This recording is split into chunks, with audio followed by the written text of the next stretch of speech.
Welcome to NTD Evening News. Our top story tonight, President Trump pauses reciprocal tariffs but hikes duties on China to 125%. Stock markets roaring back. What changed the president's mind, or was it his plan all along? Iris Tao at the White House. The Department of Homeland Security reopens a government office to assist victims of crimes committed by illegal immigrants. Former President Biden closed the office in 2021. Arian Pazdar has the immigration update. The U.S. is moving forward with President Trump's orders to combat foreign terrorism. The administration announced a new measure to monitor immigrants' social media activity. Arlene Richards tells us who will be affected and what the screenings are looking for. And the Houthi terrorist group has reported shooting down a U.S. drone in Yemen. Meanwhile, Israel pushes forward in Gaza, blowing up another Hamas tunnel. Jason Perry reports.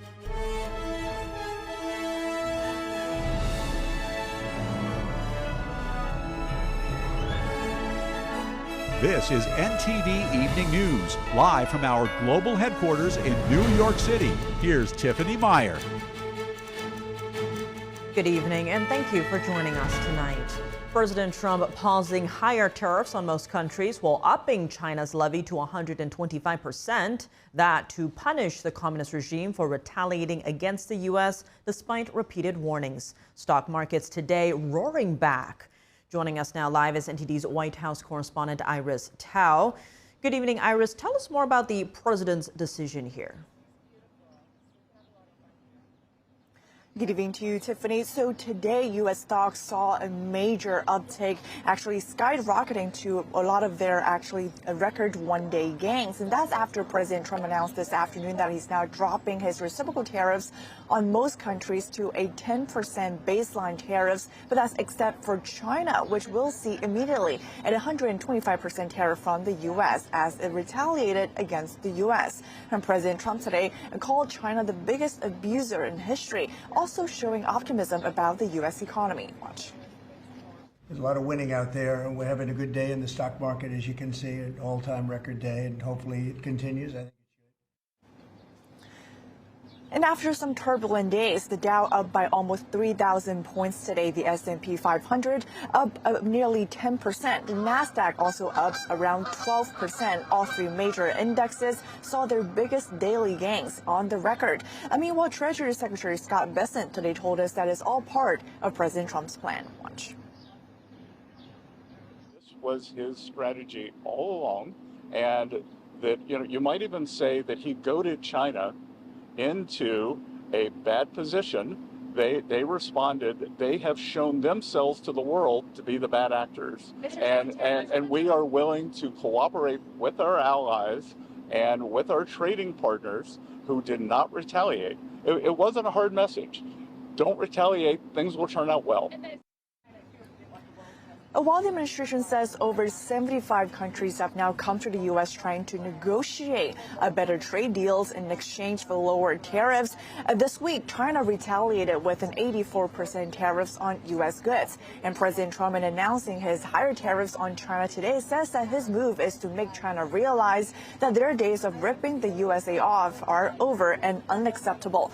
And Trump adds that, though, he expects China to come to the negotiation table, and for other countries, he says he's now going to actually personally get involved to try to negotiate the best deals for the U.S. using the next 90 days. Back to you. And Iris, tell us more about how President Trump made this decision today. What did he say about it? Sure. So President Trump today did say that he felt that a lot of people were getting, quote, a bit eepy and a bit afraid when asked about what went into his decision-making process. He says he drafted up the announcement this morning with his heart and, of course, with his team's hearts, and adding that he doesn't want to hurt countries that don't need to be hurt, he says, because they all want to negotiate. Meanwhile, both President Trump himself and administration have been denying that his decision today was based off on market reaction. All of them are insisting that this new twist comes because a lot of countries are now coming to the U.S. trying to negotiate, and they're overwhelmed with positive responses, and that's why they're changing their course and trying to give them an opportunity to negotiate. Tiff. And Iris, what's next for potential negotiations with China? So Trump today again said that he expected China do come to negotiate after all, and he says China wants to make a deal but just doesn't know how to get started. He says he would like to talk to Xi but is still waiting for his call. And today both Houthis as well as the Besson told us that they haven't been talking directly with Chinese officials, so it's really up to that call between Trump and Xi now. I mean, well, it's unclear though how China will respond tomorrow, or when we see their state starts again tomorrow, and if negotiations will actually start taking place, or China might actually retaliate further, potentially prompting new responses from the U.S., which is a situation that President Trump today has said that he's not expecting to see. Back to you. All right, Iris, thanks for those updates. All European Union countries except Hungary voted today to approve the bloc's first countermeasures against U.S. tariffs, joining China and Canada. The vote came just hours before President Trump said he'll pause tariffs on most countries for 90 days. The EU faces 25% import tariffs on steel, aluminum, and cars. This also includes new broader tariffs of 20% for almost all other goods.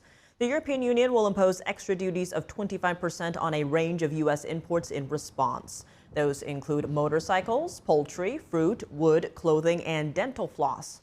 They're set to take effect in stages, first next week, then in May, and finally in December. The EU Commission said the countermeasures can be lifted at any time if a fair and balanced negotiated solution be found. U.S. Trade Representative Jamieson Greer testified this morning before the House Ways and Means Committee. Democrats and Republicans were divided in their positions on President Trump's tariff policies. Our Washington correspondent Luis Martinez has more on this story. Trade always has things to do with relationships. I mean, that's just the nature of it. Is this saying, all right, let's enter a negotiation, we'll do this timeline because it's going to take us this long to build our own infrastructure. Congressman David Schweikart, a Republican from Arizona who won re-election by a single point, asked U.S. Trade Representative Jamieson Greer for more clarity on President Trump's tariff policy timeline, while Republican Congresswoman Beth Van Dyne stood firmly behind the president's policies and his use of emergency powers. Look, I think, in the last Biden administration, they did nothing. They didn't enforce any of our agreements. You saw us being walked on across the world. Example after example. I think this president is taking that seriously. He is looking at using the tariff powers in a reasonable manner. Yes, right now it is very disruptive, but we're trying to right the train back on the track. House Democrats, on the other hand, wish to claw back trade powers from the president and accuse Trump of abusing his executive authority. And Congressman, in the Senate, we have Senate Democrats trying to claw back trade and tariff powers from the president. What was your reaction to that? These are Article 1 constitutional responsibilities of Congress, not the president. And we've given presidents a little bit of room, and Trump's taken it to an exaggerated stage. It's the prerogative of the legislature, and so I applaud them for that. And what is your reaction to President Trump using emergency powers to impose these tariffs? Define what he means by emergency. He pretty much feels that he can act on his own, doesn't need the House or the Senate, and that he's going to continue, as long as they continue to lay down and they're in the majority and they ignore the legislative responsibility in co-equal branches of government, we're going to have a problem. Like Senate Democrats, House Democrats rejected the notion that Trump's tariff policies could be used as leverage in the U.S.'s geopolitical competition with China. Trade Representative Greer mentioned or suggested that the tariffs have to do more than with trade, also with geopolitical competition with China. Yeah, which is the weirdest thing, because what he's done is move the world into China's hands. We are making a unipolar Asia based around China. We're taking the United States out of that trade equation. This Wednesday, Trade Representative Jamieson Greer told lawmakers that nearly 70 nations have already approached the Trump administration to negotiate trade imbalances. Reporting from Washington, D.C., Luis Eduardo Martinez, NTD News. The House pushes forward on a vote to pass the budget resolution despite hardline holdouts in the Republican Party. Tune into NTD's Capitol Report at 7 p.m. Eastern Time to hear from North Carolina Republican Congressman Pat Harrigan. The Trump administration announces a major drug bust worth over $500 million. That's as the Department of Homeland Security is reopening a government office to aid victims of crimes committed by illegal immigrants. DHS Secretary Kristi Noem made the announcement today. NTD's Arian Pasdar has the immigration update. Law and order are back, and we are going to continue letting cops do their job. Homeland Security Secretary Kristi Noem on Wednesday announcing the reopening of a government office. The Victims of Immigration Crime Engagement, or VOICE office, was created during the first Trump administration. It was then closed after former President Biden took office. Noem says the office uses a victim-centered approach to provide support for crime victims and their families. The secretary appeared with more than a dozen family members who held photos of loved ones whom they lost to such crime. We're going to help our victims, wrap our arms around them and love them, help them heal while remembering those that they've lost. Meanwhile, in Florida, this is a textbook example of the Justice Department supporting the fight against violent crime. These drugs are worth over $500 million. The Justice Department announces a major drug bust. More than 48,000 pounds of illegal narcotics were seized by the Coast Guard in the Eastern Pacific Ocean. The FBI says the seizure is a major blow to drug cartels. They are going to get all the drugs off the streets, off the markets, and as Attorney General Bondi said, we are going to lock them up. And at the courts, judges in Texas and New York say they will block the removal of certain suspected gang members under the Alien Enemies Act. On Monday, the Supreme Court ruled that the deportations of gang members can continue, but only if deportees are first given due process. The judges in New York and Texas are now taking action to block the deportations of 5 individuals who say they're not gang members. Arian Pasdar, NTD News. The U.S. Citizenship and Immigration Services announced today that it will begin reviewing immigrants' social media for anti-Semitic activity. NTD's Arlene Richards has the details. The U.S. Citizenship and Immigration Services, or USCIS, is immediately implementing the president's executive orders on combating anti-Semitism and terrorism. In an official announcement on Wednesday, USCIS stated that it will begin considering aliens' anti-Semitic activities on social media and the physical harassment of Jewish individuals as grounds for denying immigration benefit requests. The announcement complies with President Trump's series of executive orders, including protection from foreign terrorists and other national security threats. The new measure will immediately affect immigrants applying for lawful permanent resident status, as well as foreign students and immigrants associated with educational institutions linked to anti-Semitic activity. A spokesperson said this move is also in response to Secretary of Homeland Security Kristi Noem's declaration that anti-Semitic violence and terrorism are not welcome in the U.S. Secretary Noem, speaking in Arizona Tuesday, said they were going to use every tool in the toolbox to take action. We're going to deploy new technologies not only at the border, but at our ports of entry and in our interior to make sure that we're sharing information with other agencies at all levels. And we're also going to be sharing more information, biometrics, DNA testing, and being much more efficient, working to get everybody more authorities that they need to be able to take action in every single interdiction that we have. She said they would be reviving immigration laws that haven't been used in years. We are, for the first time since World War II, enforcing the Alien Registration Act. The Alien Registration Act says that if you're in this country for longer than 30 days illegally, you must register with the federal government.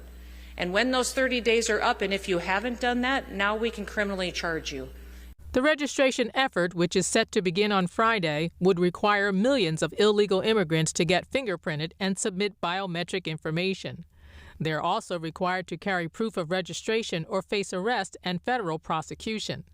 A federal judge on Tuesday was skeptical that the president could enact the policy. Arlene Richards, NTD News. The Houthi terrorist group in Yemen released video today saying they shot down a U.S. drone. Meanwhile, Israeli troops continue to push forward in the Gaza Strip and reported finding and destroying another Hamas tunnel. NTD's Jason Perry has the update and a warning. This report contains footage that some viewers may find disturbing. A video released on Wednesday shows a man using a stick to poke the remains of an alleged U.S. drone shot down by the Houthi terrorist group in Yemen. Others cheered on as they stood near the wreckage. The U.S. Central Command, or CENTCOM, said they were aware of the report of the shootdown but did not give further details. This comes just days after President Trump released this video on Truth Social, which shows about 70 Houthis said to be preparing for an attack before they're hit by a U.S. airstrike. CENTCOM has reportedly been operating 24/7 against the Houthis in Yemen. On Tuesday, a Houthi-controlled TV station released a video of the aftermath of an apparent U.S. airstrike in the country, as residents were seen trying to find survivors. The Houthis are known for attacking ships in the Red Sea, an action they say is in support of the Palestinians in the Gaza Strip. Meanwhile, in Gaza City, an Israeli airstrike caused a building to collapse. A man survived the strike but was stuck under a concrete ceiling that fell. A resident of the building that was hit explained the difficulty of trying to rescue him. There are no resources, no tractors, no machines. There is nothing. What do? Come and see. The guy is trapped under the ceiling and we cannot reach him. The Israeli military said in a statement that it struck a senior Hamas terrorist responsible for planning and executing attacks from the area, and that they took several steps before the strike to mitigate harm to civilians. At the same time, Israeli troops have been operating in Rafah in the southern Gaza Strip. They reported finding and destroying another Hamas tunnel, as well as killing several terrorists and destroying weapons and terrorist infrastructure.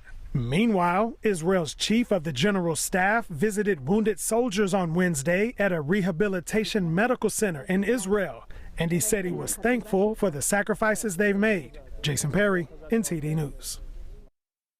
Coming up, what you might want to think twice about investing in Chinese companies and what you might want to check if you now unknowingly already are.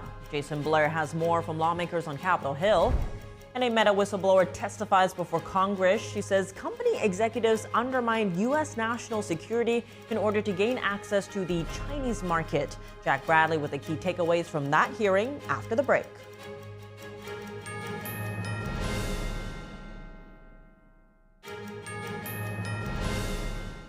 Welcome back. I'm Tiffany Meyer. Senate and House committees hold a joint hearing targeting exploitive practices by the Chinese Communist Party against American retirees, including how the CCP masks investment risks and undermines shareholder rights. NTD correspondent Jason Blair reports.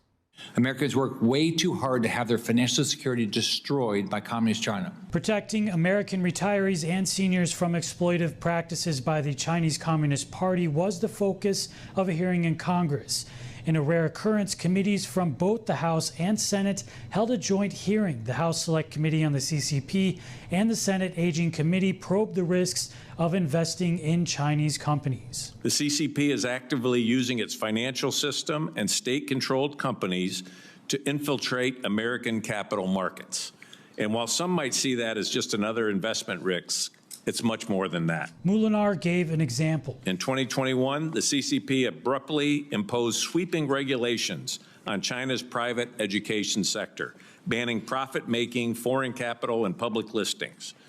That decision wiped out billions of dollars in U.S. investments almost overnight. Shark Tank star Kevin O'Leary was invited as a witness, and he warns investors of the threats posed by the CCP. I have nothing against the Chinese people. Their contributions to science and art over the millennia are well documented.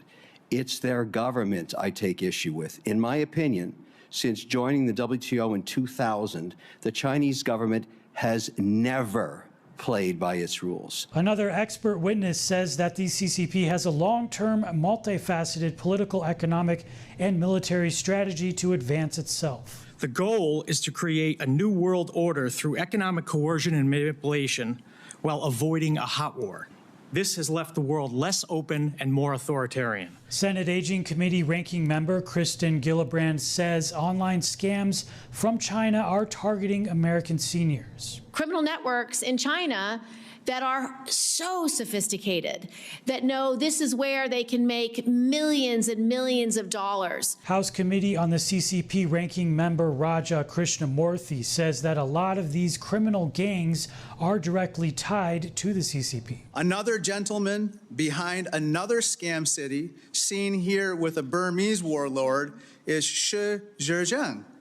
He is wanted in China for financial crimes, but his ties to the CCP allowed him to operate freely for years before being detained by Thai authorities. And witness Brady Finta, founder of the National Elder Fraud Justice Coordination Center, says that according to his experience, only 10 to 15% of elder fraud victims report the crimes. Reporting in Washington, D.C., Jason Blair, NTD News. A former executive to Meta, which owns Facebook and Instagram, testified before the Senate today. She says the company undermined U.S. national security in order to do business in China. NTD's Washington correspondent Jack Bradley has the details. When Beijing demanded that Facebook delete the account of a prominent Chinese dissident living on American soil, they did it. Sarah Wynne Williams, Facebook's former director of global public policy, accused Meta of censoring a Chinese dissident on U.S. soil on behalf of the Chinese Communist Party. Yet I witnessed Meta work hand in glove with the Chinese Communist Party to construct and test custom-built censorship tools that silenced and censored their critics. She also says Meta's putting the data of its users at risk. I watched as executives decided to provide the Chinese Communist Party with access to Meta user data, including that of Americans. Following the hearing, a Meta spokesperson told me in an email responding to these allegations, quote, Sarah Wynne Williams' testimony is divorced from reality and riddled with false claims. While Mark Zuckerberg himself was public about our interest in offering our services to China, and details were widely reported beginning over a decade ago, the fact is this: we do not operate our services in China today. But Wynne Williams disputes this. Is that true? Facebook, Meta is not doing business in China? Is that accurate? That is not accurate, Chairman Hawley. Facebook has a $18.3 billion business in China. And to give just one example, in 2014, it launched Oculus in China with a strategy of playing dumb. And her allegations are being investigated by the bipartisan group of senators that she's testifying in front of. That's the Senate Judiciary Subcommittee on Crime and Counterterrorism. That's why this committee has launched a full-scale investigation into the potential illegal behavior of Facebook. Today's hearing is one step in that investigation. Meta chooses to put human rights concerns aside if it means access to more users, more growth, more dollars. The senators have requested copies of all communications between Meta and Beijing since 2014, and they hope to get it by April 21st. Reporting by Jack Bradley, NTD News. Coming up, President Trump ramping up tariffs on China, what it could mean for you if buying Chinese goods, and can China withstand the economic hit? Kevin Hogan breaks down the escalation in a data-driven report. And a former U.S. diplomat joins us to discuss President Trump's tariff strategy and whether it was meant to target China all along. Stay tuned for that conversation after the break.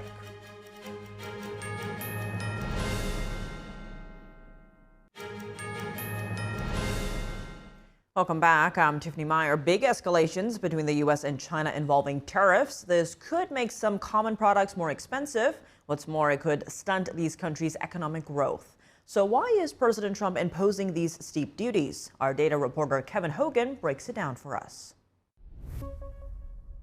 Well, these are huge tariffs in this tit-for-tat escalation. That's 125% tariffs that President Trump has levied on Chinese goods. In response, China has put 84% tariffs on American goods. Now, that's according to the White House, but there's a little bit of a discrepancy in terms of how much China is putting on American goods in terms of tariffs. That's 106% that the Peterson Institute for International Economics puts it at, given that there was already some tariffs in place, given that prior trade war, or what was called one, in the first Trump administration. But Either way, that is very, very high rates of tariffs on the goods going between these two countries, right? And the reason for that is partly because, as Treasury Secretary Scott Bessent says, that it's unfortunate that the Chinese actually doesn't want to come and negotiate because they are the worst offenders in the international trading system. So to answer your question, why President Trump is putting these on there, well, China has predatory economic practices, it has a huge trade deficit with the United States, and it is a source of the deadly fentanyl that's coming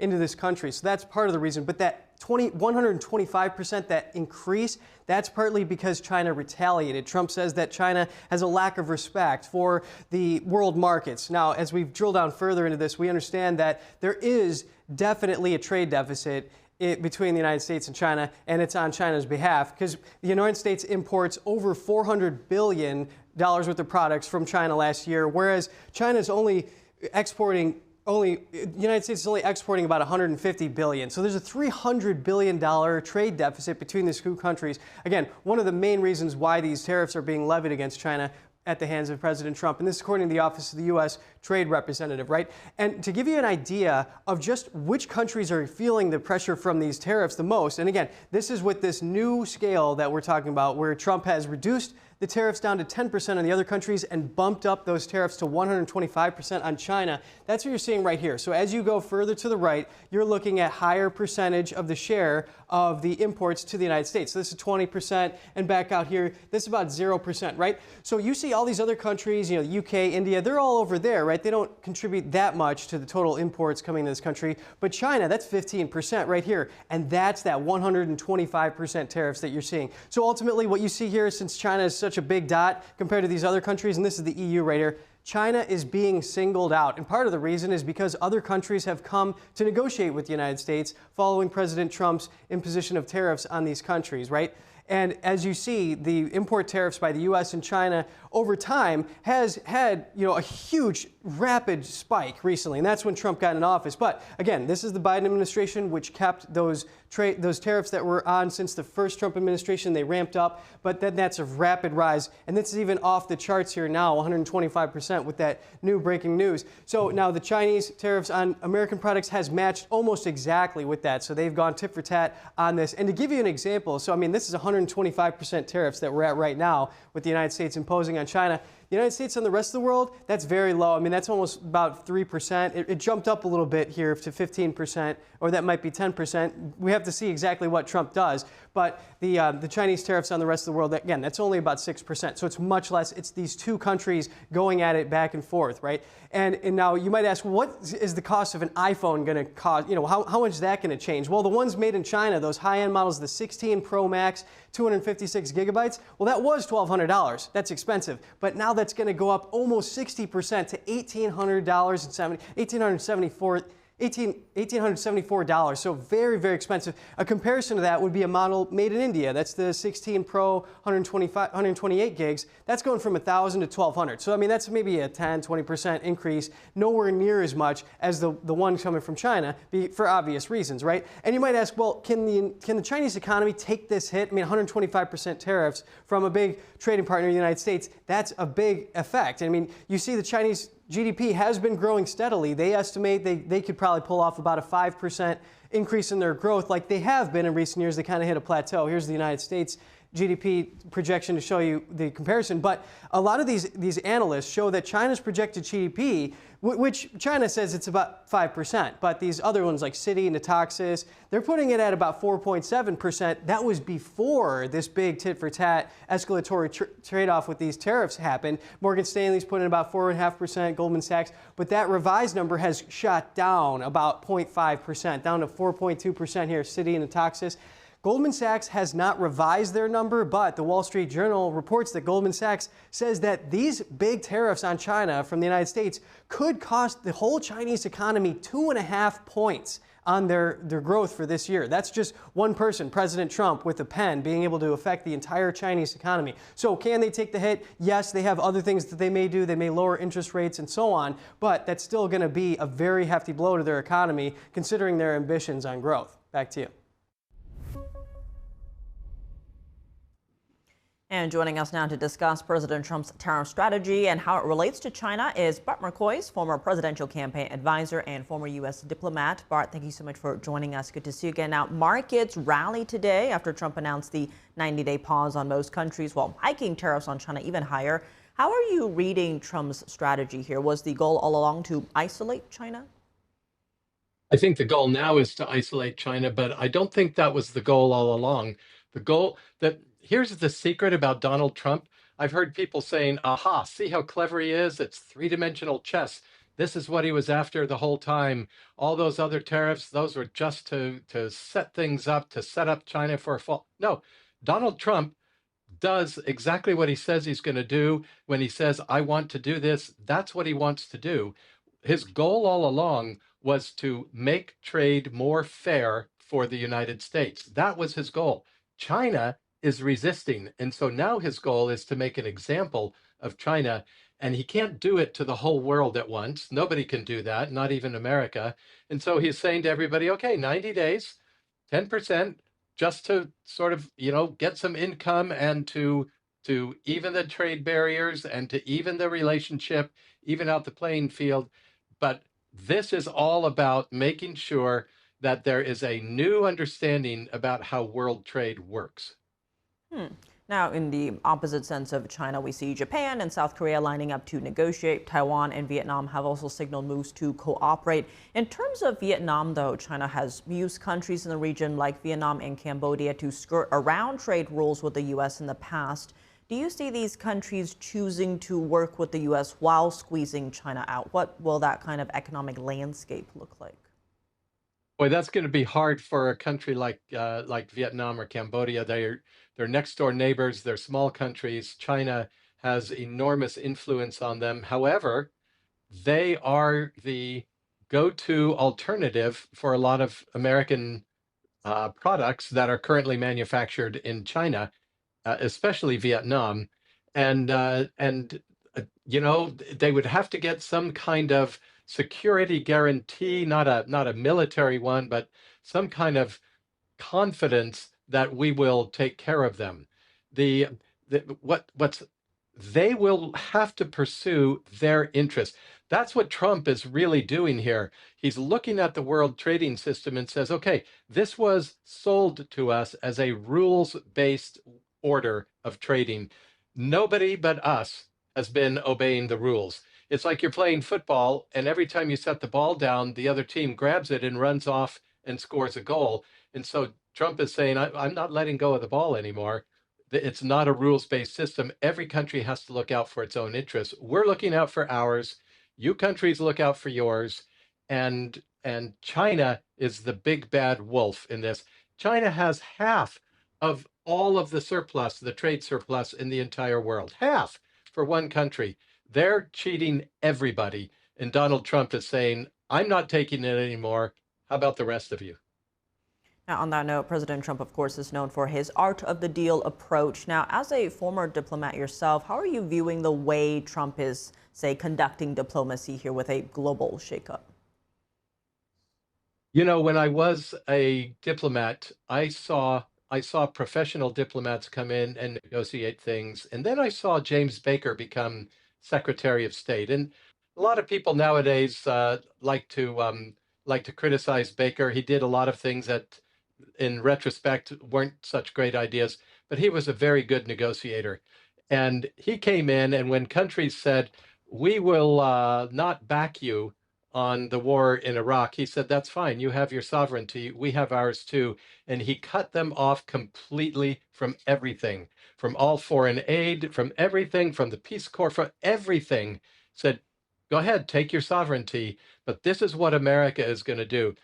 And I realized then the real negotiators, the really top ones, didn't practice on theory and globalization and international relations. They practiced on money. He was a lawyer. He was a commercial lawyer. And Donald Trump is James Baker, on times, a million. The guys who've practiced with money are the ones who really know how to negotiate. Now, speaking of money, the World Trade Organization says trade between the U.S. and China could drop by 80%. Now, many experts have been calling for the two economies to decouple. How long do you see China lasting before it, say, folds? And what would the new global dynamics post-global reset look like? It's hard to estimate that. It's hard to predict it. Xi has surrounded himself with the most hardline, most yes men hardliners in the entire Communist Party. And so the leadership of the Chinese Communist Party is saying, you can win this, you can win. And they will dig in their heels. But tariffs are only one of the barriers that Trump can play, only one of the cards he can play. I think next will come, you talk about decoupling. You heard J.D. Vance say yesterday, I think it was, China should not own a single blade of grass in the United States.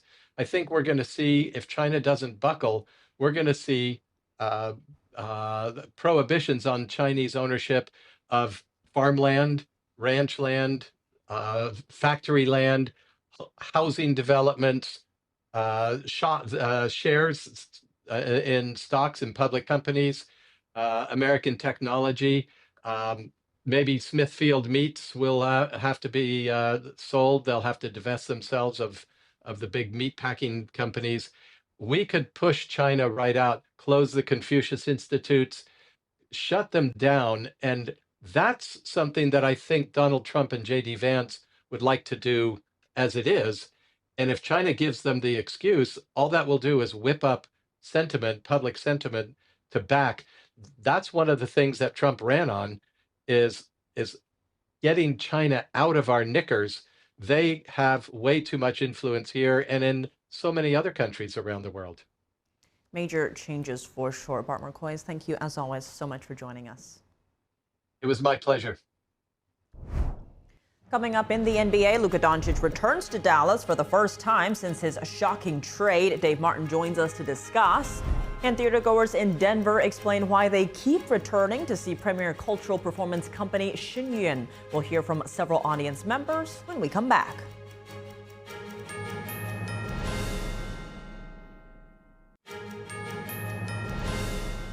Welcome back. I'm Tiffany Meyer, and now for your sports news, we're joined by NTD's Dave Martin. Dave, plenty going on today, but let's start in the NBA as Luka Doncic makes his long-awaited return to Dallas more than 2 months after that blockbuster trade.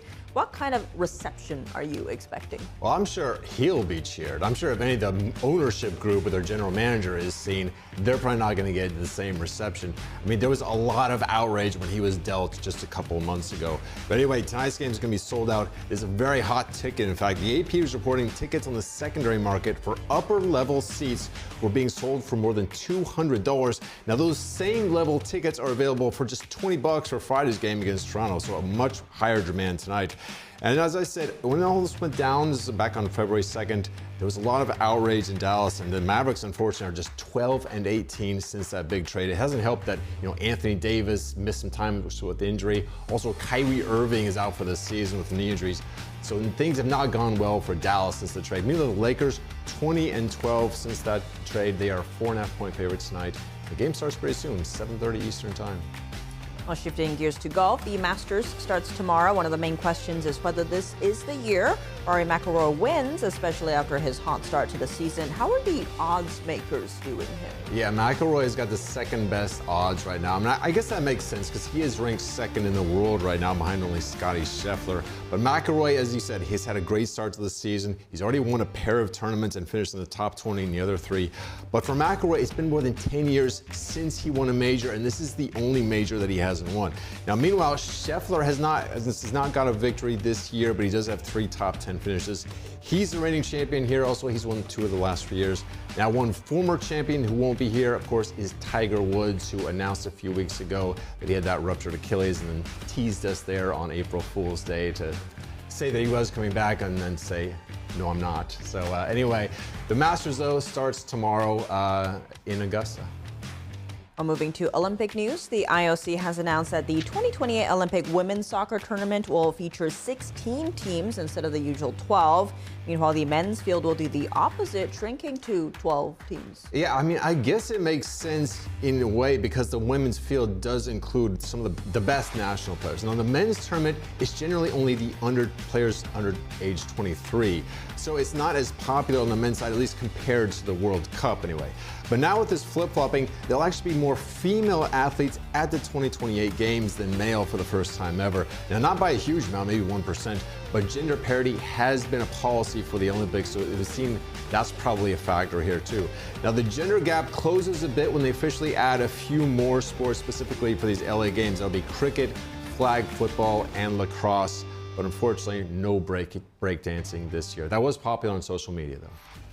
Very popular. Well, looking at college basketball news, Texas Tech All-American JT Toppin announced he'll return for his junior season today. What does this mean for the Red Raiders' chances next season? Yeah, it's huge for them. I mean, Toppin, as you said, he was a second-team All-American. He was a Big 12 Conference's Player of the Year. So depending on what happens in the transfer portal, it probably starts them in the preseason top 10 next season. Now, this guy, he's a 6'9" power forward. He averages 18 points, 9 rebounds a game. But he was really one of the best players in the country only over the last 6 weeks of the season. He scored 41 against Arizona State. He had 32 against Oklahoma State. This was both in February. He had 4 straight doubles in the NCAA tournament. I think his return, though, also shows how the name, image, likeness, and those NIL payments actually really help kids actually to stay in school. Now, he was projected to be a second-round pick by ESPN.com, which is usually pretty close to that. But a second-round pick does not get a guaranteed contract in the pros. Now, generally, the best players in college basketball get 6-figure salaries, maybe even 7-figure salaries. So I think this really exemplifies how NIL is really working for college players, not just getting money, but also keeping them in school. Well, Dave, as always, thanks for joining us. Well, thank you, Tiff. Theatergoers in the capital of Colorado explain why they keep returning to see Shen performing arts. Audience members describe it as an uplifting and spiritual experience. NTD's David Lamb reports, and NTD is a proud media sponsor of Shen. This is the Buell Theater in Denver, Colorado, where Shen graced the stage for 5 performances from April 3rd to the 6th. Now, we spoke to folks, including 2 people that came from New Mexico, which is a 5-hour drive. Let's find out why.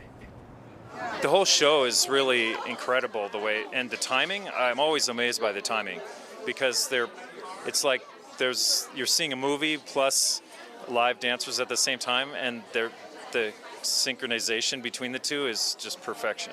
It's divine, it's beautiful. Yeah, it's a spiritual experience, you know. Aesthetics wavelength alone can heal, right?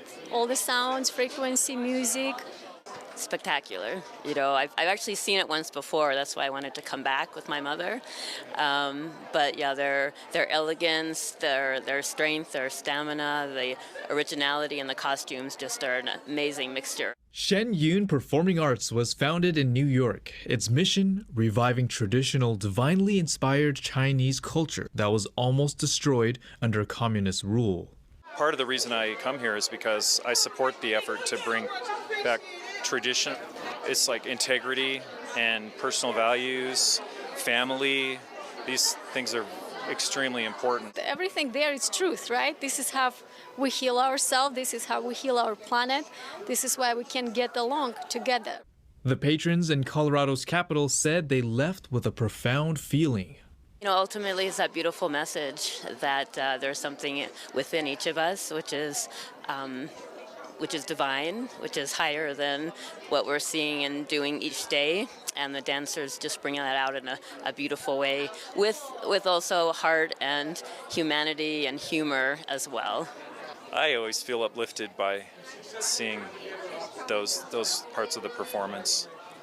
Yeah, I'm very uplifted by the whole show. And that's why I come back, because it just makes me feel good. NTD News, Denver, Colorado. And that's all for today's news. For round-the-clock coverage, visit us at ntd.com/live or download our NTD app. Thanks for tuning in. I'm Tiffany Meyer. Good night.